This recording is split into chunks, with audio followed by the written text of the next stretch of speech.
Malam itu, kabut tipis menyelimuti tanah ketika Lina membuka matanya. Udara malam terasa menusuk, membuat kulitnya meremang. Dedaunan kering berserakan di sekelilingnya, terombang-ambing oleh angin yang dingin. Napasnya terengah-engah, dan jantungnya berdetak kencang. Ia berdiri di depan sebuah rumah tua yang megah namun menakutkan. Rumah itu menjulang tinggi, dengan arsitektur bergaya Victoria yang dulu mungkin indah, tetapi kini hanya menyisakan kesan suram dan menyeramkan.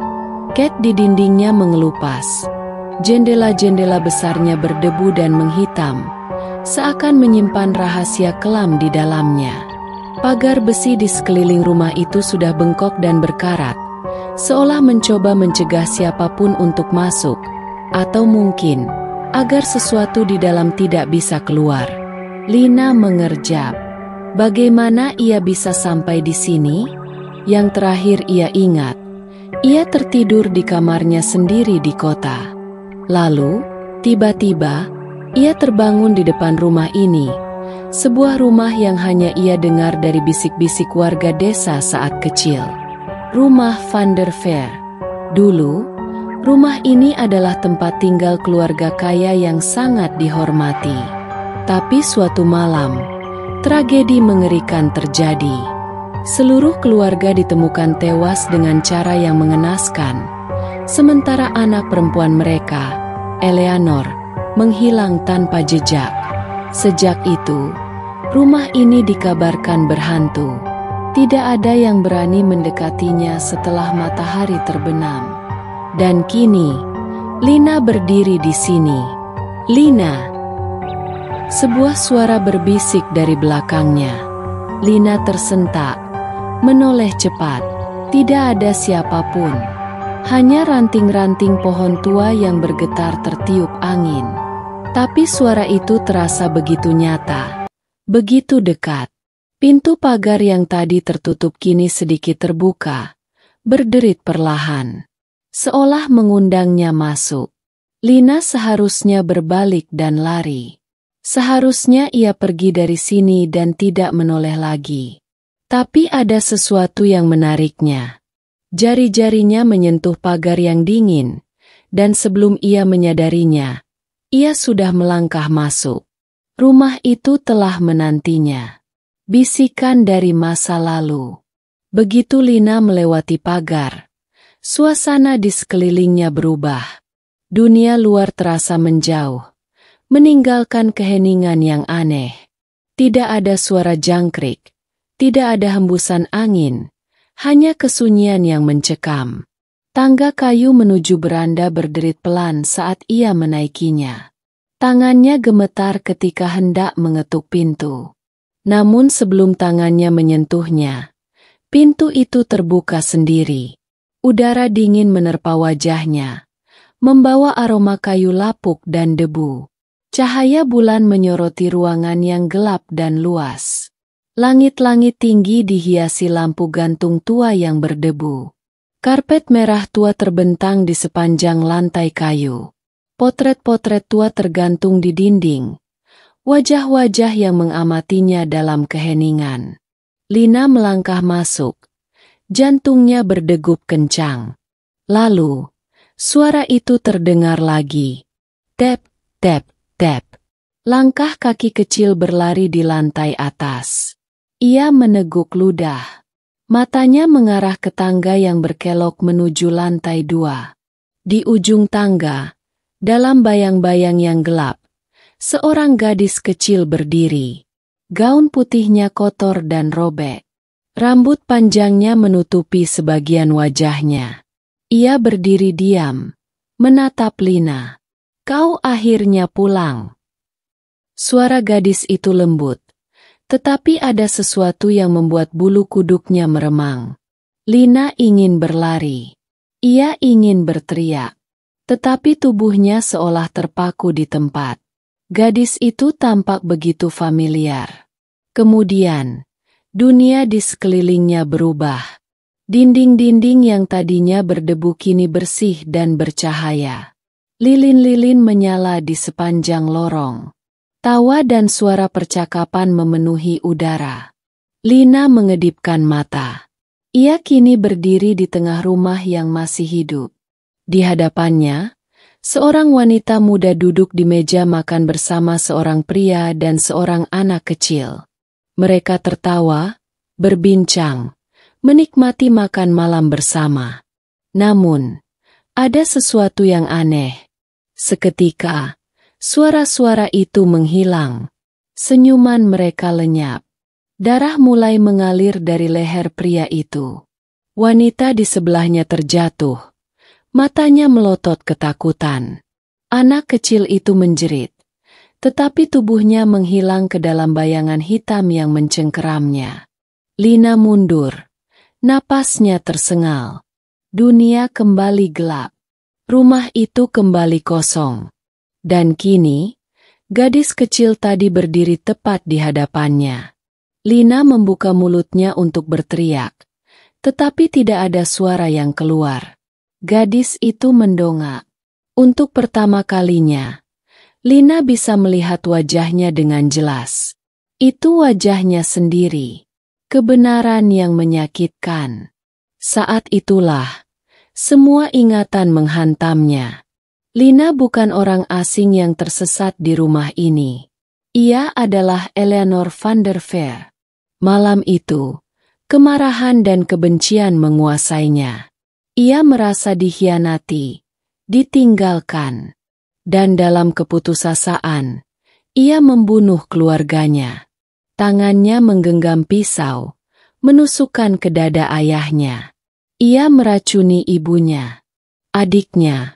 Adiknya menjerit ketakutan saat ia menyeretnya ke dalam api. Tetapi setelah semuanya berakhir, rumah ini menolak melepaskannya. Jiwanya terjebak di sini. Dan selama ini, ia terus hidup kembali, mengalami ilusi sebagai orang lain, hanya untuk kembali ke rumah ini dan mengingat segalanya dari awal.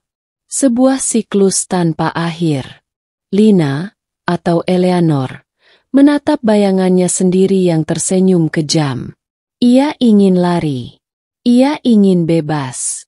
Tapi ia tahu, ia tidak akan pernah bisa pergi. Kabut masih menyelimuti pekarangan rumah van der Veer, dingin dan pekat, seakan menahan siapapun yang mencoba keluar. Di dalam rumah, Lina, atau Eleanor, berdiri di tengah ruangan dengan tatapan kosong. Kesadarannya masih berperang dengan kenyataan yang baru saja ia terima. Seluruh ingatannya telah kembali. Ia bukan Lina, seorang gadis biasa yang tersesat di malam hari. Ia adalah Eleanor van der Veer, gadis yang telah membantai keluarganya sendiri puluhan tahun lalu. Namun, sejak malam itu, ia terjebak dalam siklus mengerikan, kehilangan ingatan, bangun dalam kehidupan baru, hanya untuk kembali ke rumah ini dan mengingat segalanya dari awal. Sebuah siklus yang tak berkesudahan. Lina, Eleanor, menggigit bibirnya, menahan isak. "Aku tidak ingin kembali ke sini," bisiknya. Tap, tap, tap. Langkah kaki menggema di tangga kayu. Dengan napas tertahan, ia mendongak. Di atas tangga, sosok bayangan berdiri tegak. Kali ini, bukan gadis kecil yang menyerupai dirinya, melainkan sesuatu yang lain. Tingginya lebih besar, lebih menyeramkan, dengan mata hitam yang bersinar dalam kegelapan. "Kau selalu kembali, Eleanor."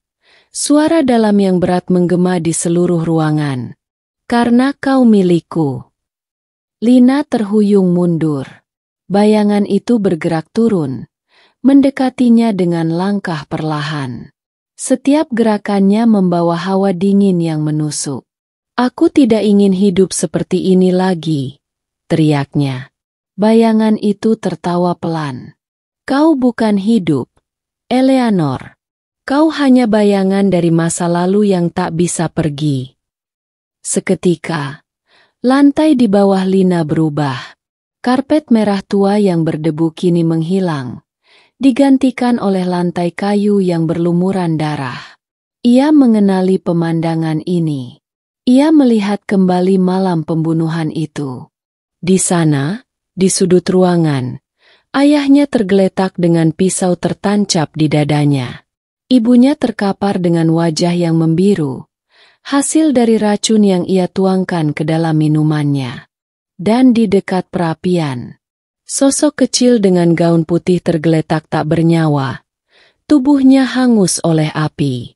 Eleanor berteriak, "Aku tidak ingin mengingat ini lagi."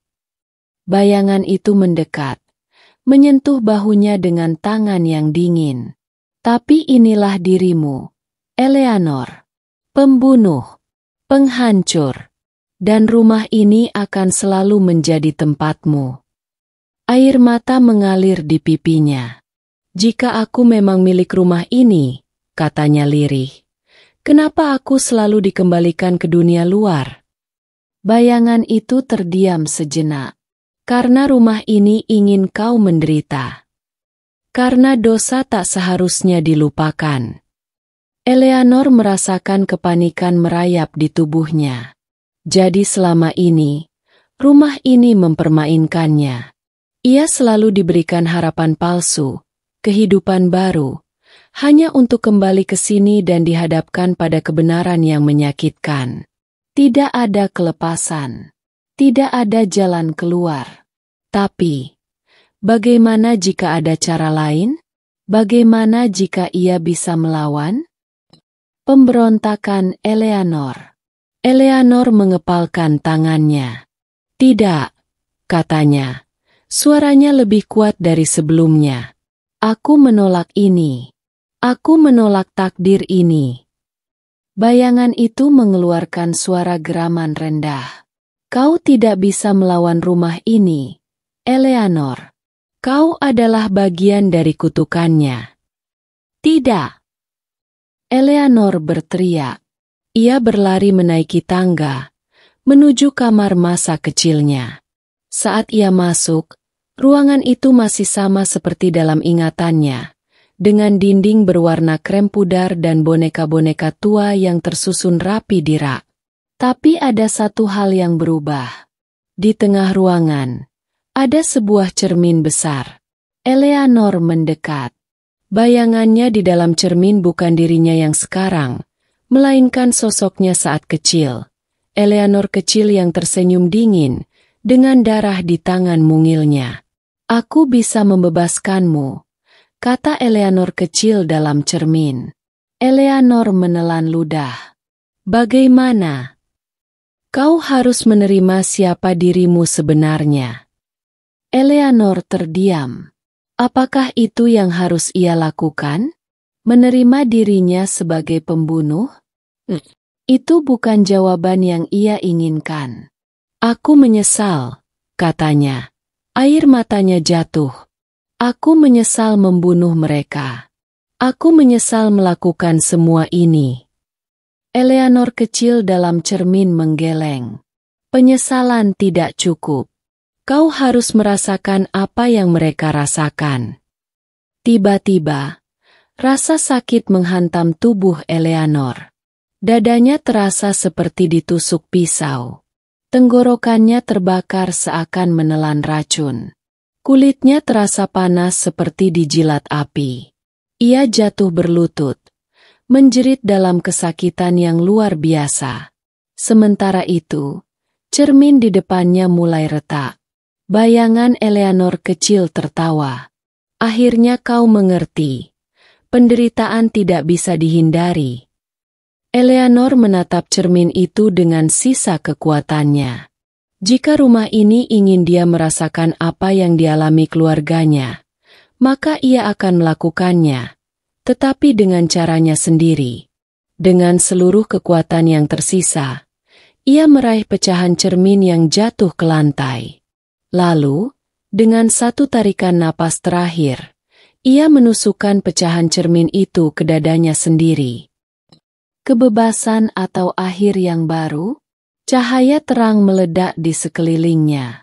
Teriakan bergema di dalam rumah, Seakan rumah itu sendiri sedang kesakitan. Lantai mulai retak, dinding-dinding berguncang. Angin kencang bertiup dari segala arah, membawa bisikan-bisikan samar yang menghilang satu persatu. Eleanor membuka matanya. Ia tidak lagi berada di dalam rumah Van der Veer. Ia berdiri di jalan berbatu di luar pagar, mengenakan pakaian yang sama seperti sebelumnya. Pagi telah tiba.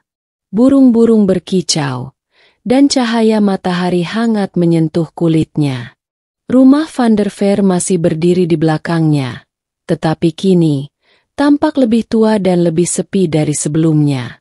Eleanor menatap tangannya. Tidak ada darah, tidak ada luka. Ia merasakan sesuatu yang belum pernah ia rasakan selama puluhan tahun. Kebebasan. Untuk pertama kalinya, rumah itu tidak menariknya kembali. Apakah itu berarti siklus telah berakhir? Atau, apakah ini hanya awal dari permainan baru? Dengan hati yang masih dipenuhi pertanyaan, Eleanor berbalik dan berjalan pergi. Dan di dalam rumah yang sunyi itu, di balik jendela yang berdebu, sepasang mata hitam mengamatinya. Menunggu. Karena rumah Van der Veer tidak pernah benar-benar melepaskan siapapun. Dan suatu hari nanti, ia akan kembali lagi.